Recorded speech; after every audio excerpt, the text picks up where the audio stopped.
안녕하세요. 건강의 달인 건달입니다. 이제 제법 날씨가 쌀쌀해지고 있는데요. 이런 환절기 때 가장 많이 나타나는 질환이 바로 감기인데요. 많은 분들이 감기와 독감을 같은 것으로 알고 계시는 분들이 많으시더라고요. 심지어 독감의 경우 독한 감기를 독감이라고 이야기하시는 분들도 계시는데요. 그렇지 않습니다. 감기와 독감은 전혀 다른 질환입니다. 물론 둘 다 호흡기를 통해서 감염이 되고 전파된다라는 공통점을 가지고 있고 증상도 비슷하게 열과 기침과 콧물이 난다라는 비슷한 증상이 있지만요. 전혀 다른 질환입니다. 가장 큰 차이는 원인인데요. 감기는 감기 바이러스에 의한 것이고요. 독감은 인플루엔자에 의한 것입니다. 오늘은 감기와 독감이 어떻게 다른지에 대해서 말씀드리도록 하겠습니다.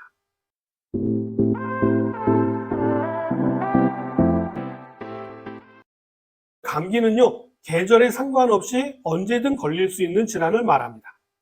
온열 감기는 개도 안 걸린다. 이런 말이 있지 않습니까? 여름에도 감기는 걸릴 수 있다라는 것입니다. 그러나 독감은요, 보통 11월쯤부터 그 다음해 3월까지 유행하는 유행성 질환으로 유행성 독감이라고도 합니다. 감기의 경우에는요, 건강한 성인이라고 한다면 약을 먹지 않아도 대부분 일주일 정도면 자연 치유가 가능하지만요, 독감은 그렇지 않은 경우가 많습니다. 감기에 대한 오해도 많은데요, 간단히 말씀을 드리자면요, 감기는 추우면 걸린다라고 알고 계시지만 이것도 그렇지 않습니다.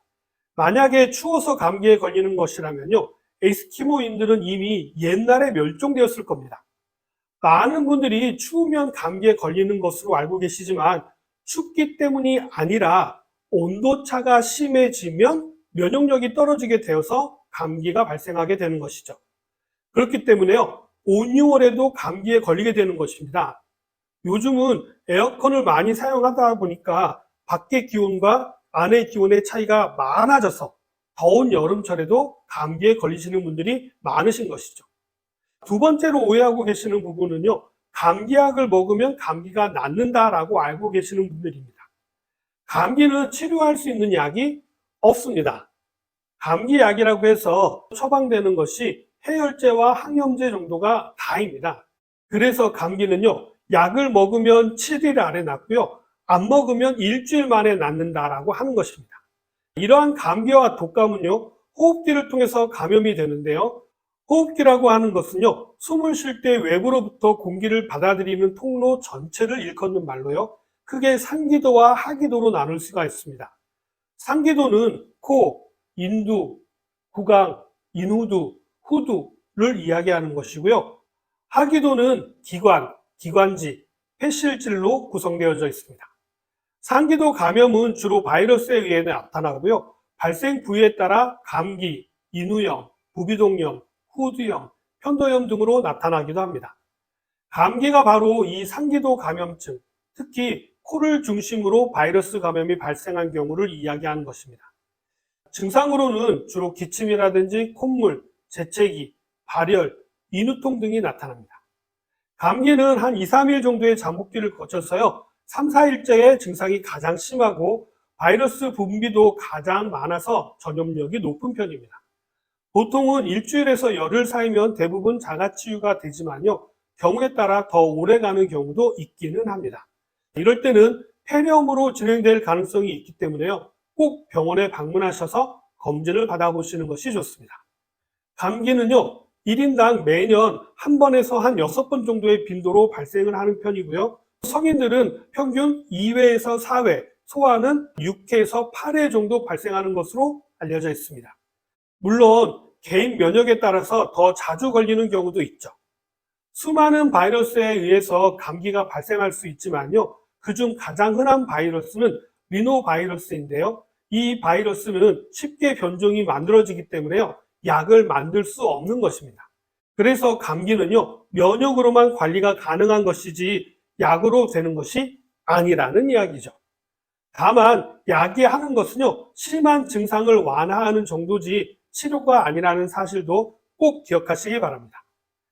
감기와 독감은요, 재채기로 인한 호흡기 전파 또는 직접 전염성을 가진 분비물을 접촉함으로 인해 가지고 감염이 되는데요. 그렇기 때문에 감기나 독감에 걸리게 되면요, 다른 사람들을 위해서 꼭 마스크를 착용하셔야 하고요. 코나 입을 만지지 않는 것이 좋고요. 혹시 코나 얼굴, 입 등을 만지실 경우에는요, 손을 반드시 소독하시는 것이 중요합니다. 여기서 중요한 것은요, 감기나 독감에 걸린 사람들이 마스크나 손 씻기를 자주 해야 하는 행동이지 정상적인 분이시라면 그렇게까지 하실 필요는 없습니다. 물론 밀폐된 공간에 많은 사람이 있는 경우라든지 환자와 접촉을 해야 되는 상황이라고 한다면 마스크를 착용하고 손을 소독하시는 것이 중요하지만요, 이런 경우가 아니라면요, 크게 주의하지 않으셔도 됩니다. 감기약의 경우에는요, 부비동염, 중이염, 기관지염 등의 합병증이 생길 수가 있기 때문에 항생제가 같이 처방되는 경우가 있는데요. 드물게 2차적인 세균 감염이 발생하는 경우도 있기 때문에 경우에 따라서 항생제를 복용해야 하는 경우도 있습니다. 누런 가래의 양이 점점 늘어나거나 호전 중 다시 발열이 발생하는 등의 증상이 나타난다면요, 2차적인 세균 감염에 의심되는 경우로 항생제를 복용해야 하는 경우인지 병원에 가셔서 검진을 받아보셔야 합니다. 감기는 서서히 증상이 발생되는 반면에요, 독감은 고열, 근육통, 인후통 등이 증상이 갑자기 발생하고요, 심하게 나타납니다.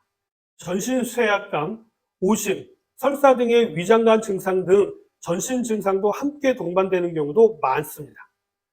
유행 시기는 늦가을에서 그 다음에 봄까지고요. 접촉에 의해서도 전파되지만 공기를 매개로 해서 전파되기 때문에요, 밀폐된 공간이나 사람이 많이 모이는 곳은 가급적 피하시는 것이 좋습니다. 합병증으로 폐렴으로 발전하거나 2차적인 세균성 폐렴이 겹치기도 하고요. 기존의 천식이나 만성 폐쇄성 폐질환, 신부전 등의 질환을 악화시키기도 하기 때문에 노약자분들이라든지 기저질환이 있으신 분들은요, 각별히 주의가 필요합니다. 독감 인플루엔자는 A, B, C 세 가지 형태로 나눌 수가 있는데요. 그렇기 때문에 A형 독감, B형 독감이라고 부르게 되는 것입니다.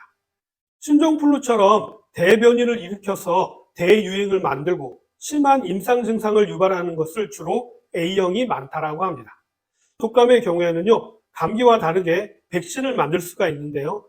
독감의 경우에는요, 매년 일부 유전자 변이를 만들거나 돌연 변이를 통해서 새로운 유형의 인플루엔자가 발생되기 때문에요, 그에 대한 방어 체계가 형성되어져 있지 않아서 매년 다시 예방접종을 해야 하기도 합니다.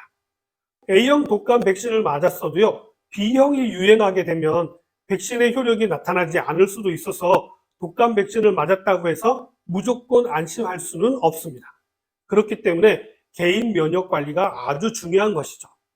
인플루엔자 백신은요, 계절성인 H3N2, H1N1의 A형 바이러스와 인플루엔자 B에 대한 면역력이 생기도록 만들어진 백신으로요, 접종 후 항체 생성 기간이 약 2주 정도 걸리기 때문에요, 주로 유행 시기보다 조금 앞선 10월부터 12월에 접종을 권장하고 있습니다.